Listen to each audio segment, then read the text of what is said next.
Hello YouTube, it's been a while. Apologies for the delay here of several fucking years between actually doing any real content. I won't get too far into it, but basically everything went to shit for a while and I needed to take a step back from everything and look after my own welfare. And you know, YouTube is one of those things that I just knocked on the head for the time being, and it ended up being a much longer break than I expected, you know. So the good news is, been doing pretty well for a couple of years, feeling pretty good now. My girlfriend moved in with me. That was like 2.5 years ago now. But like, yeah, we moved in a little house together. I can annoy her in person every day, so that's fun. Because previously I was like driving halfway up the country and back to see her every weekend, and I was just putting a lot of strain on shit, you know. So that's nice. That's lovely. And you know, I've got a new studio. Which is absolutely, this is like 50% of the studio space I've got. So when I say new studio, it's tiny, but I managed to cram like a whole, I don't think you can see, like a fuckload of gear in here just into this tiny space. I might do like a little tour of that at some point, you know. We'll see. This is not going to take long. There's a lot of stuff crammed in though. But like the good news is I've got a garage as well, so that's a bonus. So all that little workshop thing that I'd set up in the corner of my flat like some kind of mentalist, like that's all now in the garage. So I get to walk in the garage and be like, yeah, I got my workshop, and then I get to go, why haven't I bought a fucking bandsaw yet? I need a fucking bandsaw. And then I walk out thinking about how I need to finally buy a bandsaw. One day. It'll happen. We're on lockdown right now in the UK, you know, well, most of us are, you know, but half of the country is still walking about on a bank holiday weekend with the top off with a kind of special brew in their hand, but, you know, that's England for you. I'm working from home right now, and you know, I appreciate that. I'm really lucky to be able to do that. You know, my employers have been amazing. They gave us a free copy of Creative Cloud, which apparently I didn't realize our staff had access to, and I was like, oh, brilliant! I've got Premiere now. I can do videos and shit. But yeah, my girlfriend, you know, thankfully she works from home. She's always worked from home, and she makes soap, so that's a useful thing at the minute. And you know, between that and the illegal fight club she runs in the basement, we you know, we're doing okay. You're not meant to talk about that. What? Rule number one. Sorry. Anyway, what a lot of people have been asking me on the channel is, unsurprisingly, what were you doing with that guitar build you were working on? You know, what the fuck happened? Can we get an update? You know, have you finished the guitar? Is it firewood? What the fuck, you know? And the good news is, I finished it quite a while back actually, and here it is. This is how it turned out. It's pretty nice actually. It's been in a box for a little while because I've been many gigs on. Played a gig in York the other month. This is my main gigging guitar now. Let's have a listen. Let's give the tuning a go. Still in tune, so not too bad really. I'm quite... this thing retains its tuning brilliantly. I think it's a combination of the locking tuners and a hardtail bridge. But yeah, so there's a couple of jobs left to do on it. I've got the little dots here. I've just got stickers, you know. they're just because it's a right-handed neck, so these are on the wrong side. So I do have some little abalone inlays, so that's going to be a little video I'm going to do for just finishing off that bit. And then on the back I still need to do the cavity covers here, so we're going to try and have maybe do a little video making those, see where we get with it. Just minor stuff. But like, rather than just wave this in front of the camera, you're not going to get a good look at it there. So I'm going to like roll on a bit of B-roll. I'm going to cut to that, and then I'll maybe go over some of the process that I did and some of the specs that I put on it. And, you know, we'll have a look at it, and then we'll do some sound demos, and we'll see how it sounds through the Kemper. Anyway, let's go. So thankfully, even though I didn't really document anything on video, I did take quite a few photos while I was doing the build and just rushing it out the door. So, you know, I'm going to recap what I did in between then and now. So after my last video, I was getting the neck pocket ready, and, you know, I need to do the cavities after that. Pretty much the same process in many ways.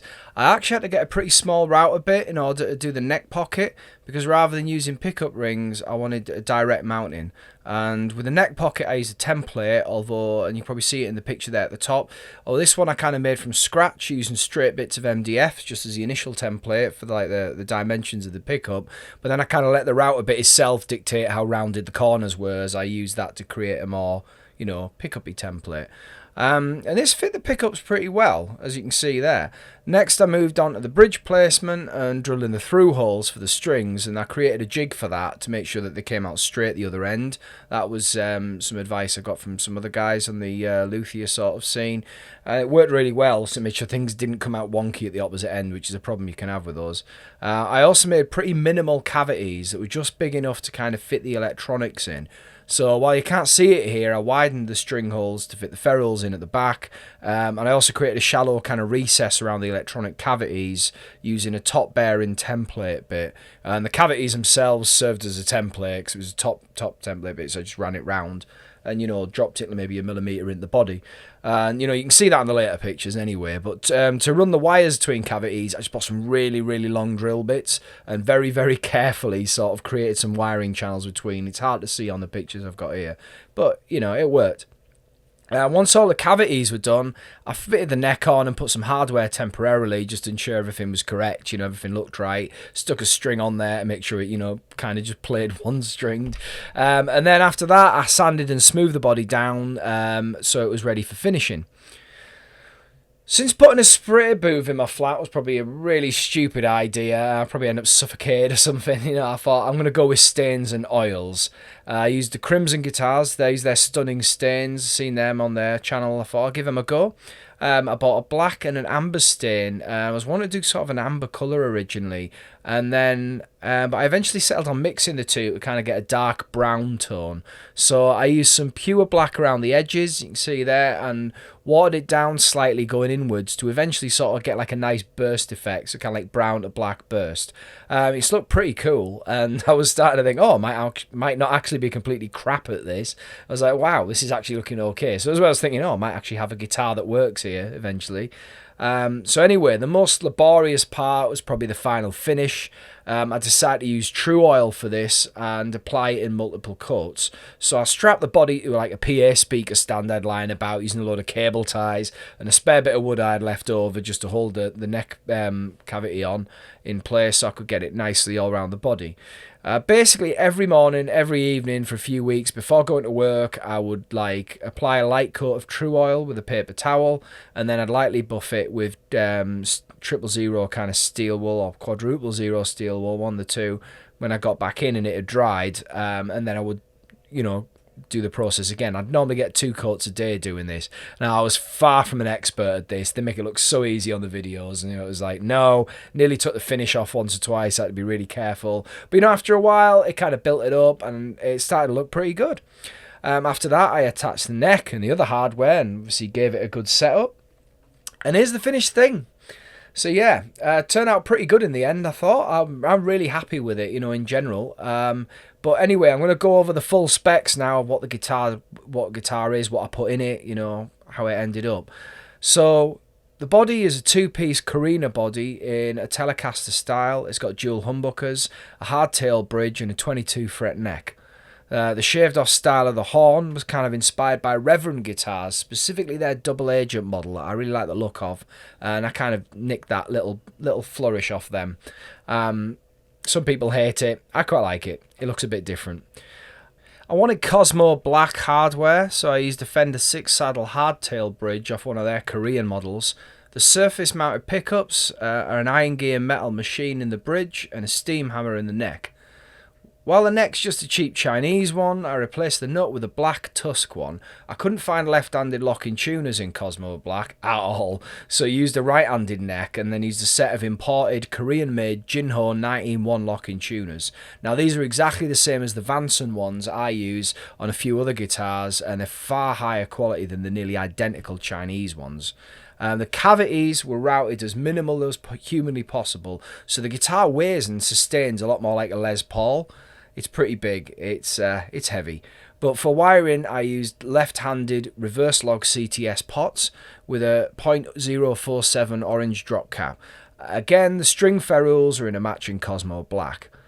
The finish wasn't quite perfect, and I feel I could have done a better job of smoothing off the sides of the guitar especially, but all in all it turned out pretty good, and it plays nice. Anyway, that's enough nerdy shite. Let's hoy it through the Kemper and see what it sounds like.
And there you have it. Finally, sorry it took so long to get this stuff out there. You know, I had shit going on in my own personal life, but I figured I better bring it back. So there it is.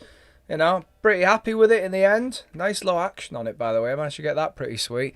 I use it as my main gigging guitar now. But, you know, I've got some more content on the way. I do have some stuff to finish on this. Like I say, I'm using stickers as dots at the minute, which aren't the best. So I'm going to be putting some side dots on there.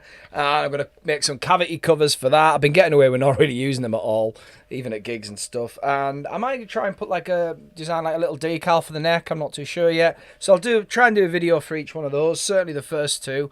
Again, I've got this synth guitar pickup, so there's going to be a video coming on that soon. I've already in the midst of recording that, so I've just got the final bits for that. But yeah, have a like, have a subscribe if you thought it was shit, dislike it I guess. Leave some comments down below, by the way. I do read and respond to most of that stuff, and we'll see you really soon.